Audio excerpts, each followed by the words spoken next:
Oke, selamat pagi semuanya. Nah, hari ini kamu akan belajar tentang demokrasi parlementer. Nah, demokrasi parlementer kamu kan sudah tahu lah ini ya, di mana presiden sebagai lambang negara saja, tapi pelaksana pemerintah adalah Perdana Menteri. Nah, dalam hal ini Indonesia pernah mengalaminya ya, tahun 1950 sampai 1959. Oke, nah demokrasi kamu sudah tahu lah arti demokrasi, yaitu kedaulatan ada di tangan rakyat. Nah, saat Indonesia, dalam sejarah Indonesia terjadi pergantian demokrasi, yaitu demokrasi liberal, terpimpin, dan Pancasila. Oke, nah dasar undang-undang dasar pemerintahan negaranya untuk demokrasi parlementer ini adalah UUDS, Undang-Undang Dasar Sementara 1950. Oke,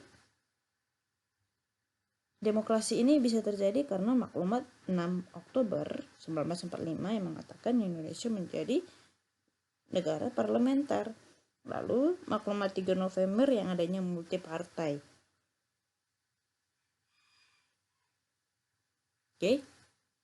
Selama periode demokrasi liberal ini ada 7 kabinet yang memerintah. Kenapa itu terjadi?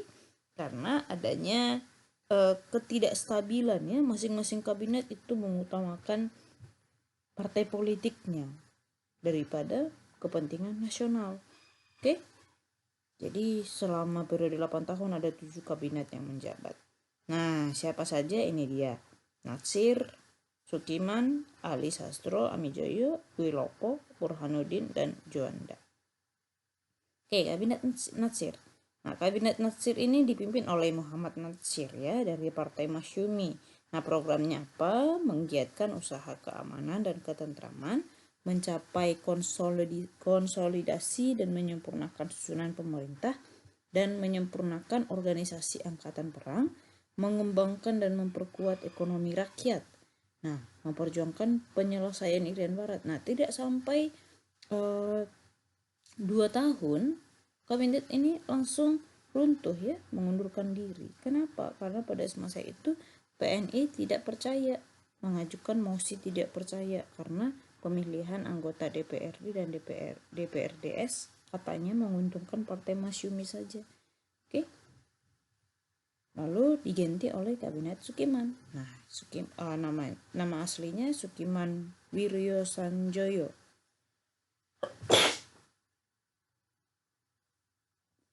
Oke, programnya apa? Yaitu menjamin keamanan dan ketentraman, mengusahakan kemakmuran rakyat dan memperbaharui hukum agraria yang sesuai dengan kepentingan petani, mempercepat persiapan pemilihan umum, menjalankan politik luar negeri bebas aktif. Tetapi pada kenyataannya Kabinet Sukiman ini menandatangani kerjasama dengan Amerika Serikat. Nama kerjasamanya Mutual Security Act.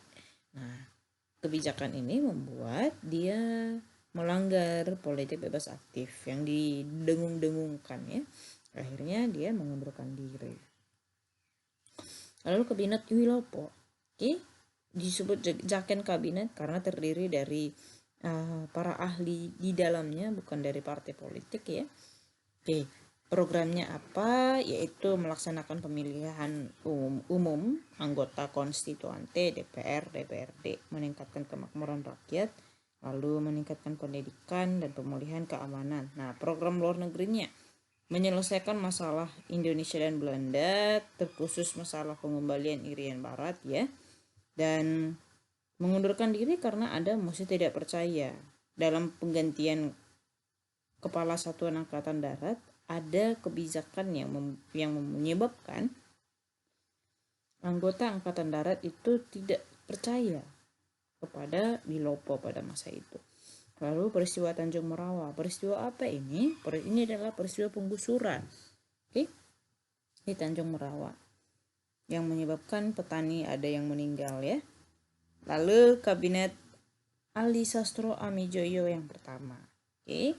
Dari koalisi PNI dan NU. Programnya apa? Meningkatkan keamanan dan kemakmuran serta segera melaksanakan pemilu, pembebasan Irian Barat, pelaksanaan politik bebas aktif, dan peninjauan kembali perjanjian KMB karena Belanda sudah melanggar KMB ya, karena tidak mengembalikan Papua ke Indonesia di tahun yang sudah disepakati.